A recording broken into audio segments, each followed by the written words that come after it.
In spite of injury, Cameron still won silver in Rio, and right after that, 2 golds at the FINA World Cup in Paris.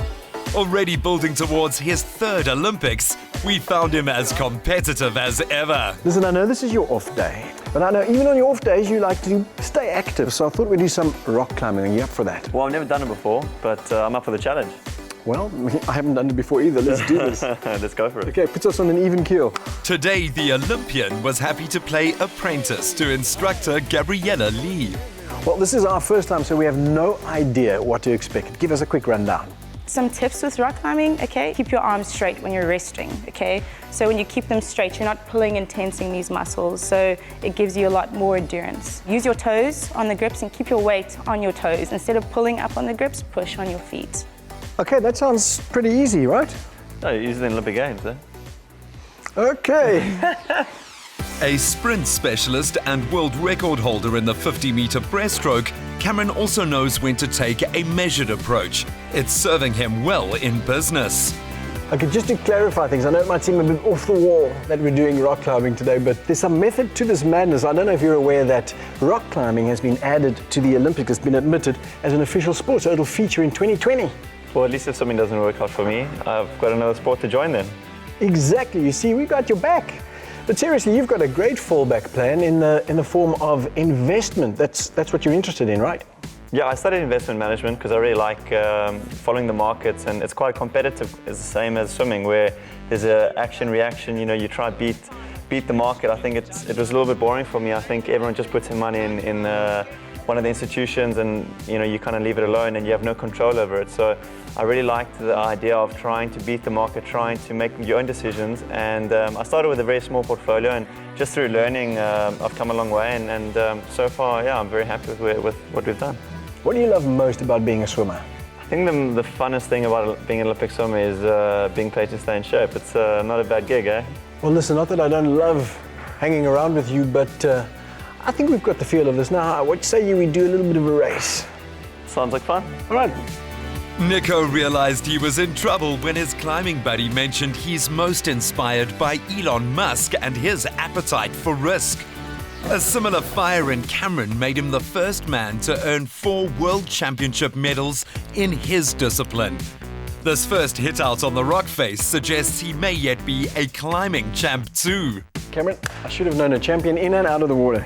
I've got another activity planned, but this one I can guarantee you won't beat me at. Ooh, sounds dangerous. Oh, it is very dangerous and also incredibly illegal. Well, as long as I don't get in too much trouble. Oh, there will be trouble. The destination was a new eatery where everything's made in-house. They bake their own buns, make the mayo, pickle their pickles, and mince their own patties from premium steak. This is my field of expertise. In fact, if this was an Olympic sport, you'd be struggling to keep up all day. I don't know, judging by this, I think you might be in trouble here. But I'm going to have fun trying to beat you. Okay, so let's do this. The trick is to build your own burger and to finish it when you're done. You think you can do that? I think it's pretty easy actually, hey? Okay, let's get going. But let's be serious, this is not the kind of food you'd be eating all day as an Olympic athlete. What does your nutrition look like? Well, every now and then I am human, so we do sneak a burger or two in. But overall, my diet is quite healthy over the years. I've really picked up, just learned what's the healthier foods, what you sort of need to eat to fuel your body. It's just like a give or take how hard you're training in that period. Well, the Olympics is behind you. What does your training program look like now? Well, from now on, Olympics is done, and we took a lot of time where you sort of peak and you rest your body, and during that phase you lose quite a lot of muscle. So now it's all about trying to rebuild. We're getting into the gym, we're trying to gain that strength and the muscle that we lost, and we're starting to do a lot of racing. Also, it's short course season now, so you got to get a bit stronger, a little bit more powerful, a little bit more of a fast twitch fiber, and it's also really fun. It's not as serious as what the long course is, but it's also in its own right a really big part of the season. Now, as I understand it, you got sick just before the Olympics. How did that affect your performance? Yeah, I got sick, and unfortunately, antibiotic after antibiotic, I wasn't able to shake it. And eventually, when I did shake it, got back into training, and then I freakily dislocated my knee. So things were just going wrong after wrong after wrong, and unfortunately in that period you can't really train properly, especially breaststroke. It's such a rhythm stroke. And going into the games I knew that, you know, I had one really great swim inside of me, so I tried to just really try and gauge it from the heats to the semi-final, just to try and save as much energy as I could, that I could go into the final and give it the best swim that I did. Well, you did a phenomenal job despite the circumstances. What does it feel like when you walk into that swimming arena, thousands of people watching you, millions around the world?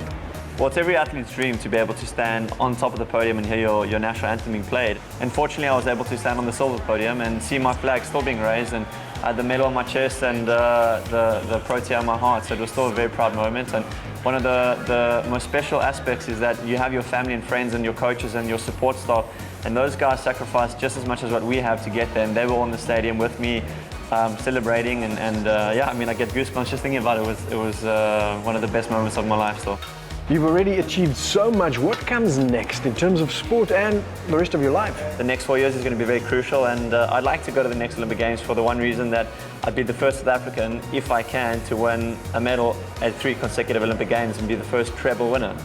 Well, now all that's left to do is to finish the business at hand. I'll see you on the other side.